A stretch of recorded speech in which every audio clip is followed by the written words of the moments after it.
we got to talk about a rookie here. We got to talk about a rookie, and that's Tyrone Tracy Jr., who is obviously our running back that was a converted wide receiver that we got here in this draft. And this is a guy that coaches from Perdue were speaking up on his behalf there, kind of singing his praises there to Giants.com.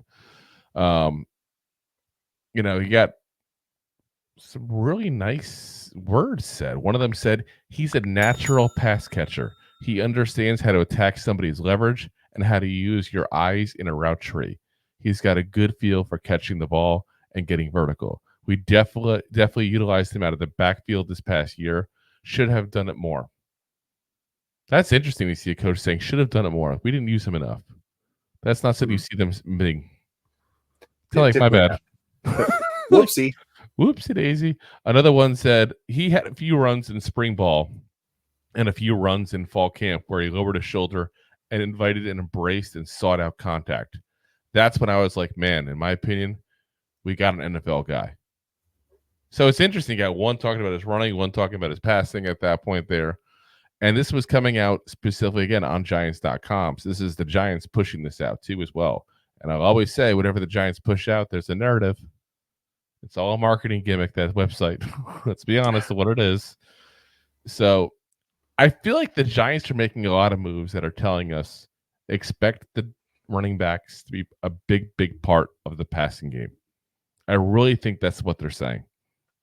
I mean, you draft a kid who was a wide receiver and is converted to a running back.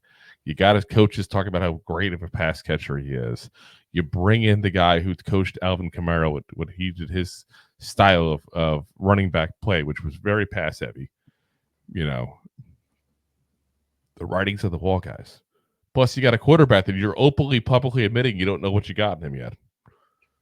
Yeah, and let's go back to 2 years ago when we went to the playoffs. There's a lot of dink and dunk passes. It wasn't a lot down the field. So, and we don't know what the offensive line situation is going to be like either. But when it boils down to it, is if you have a quarterback that gets a little flustered, gets a lot of pressure, that running back that catches the ball out of the flat is his best friend. Yeah, he goes, really is.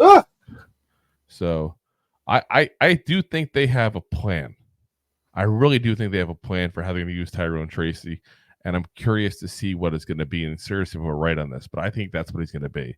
Is he's going to be that pure pass catching tight end, like the Austin Eckler kind of guy, like that's going to be who he is.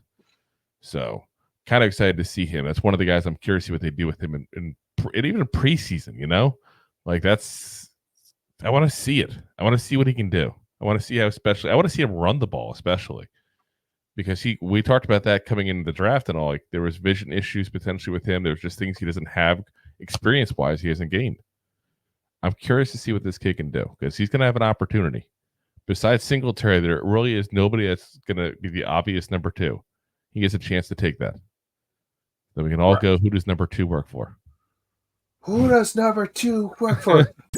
If you like that clip, then you will love the full episodes too. Find us on your favorite podcast app and look for us on all your favorite social media platforms. Thanks so much.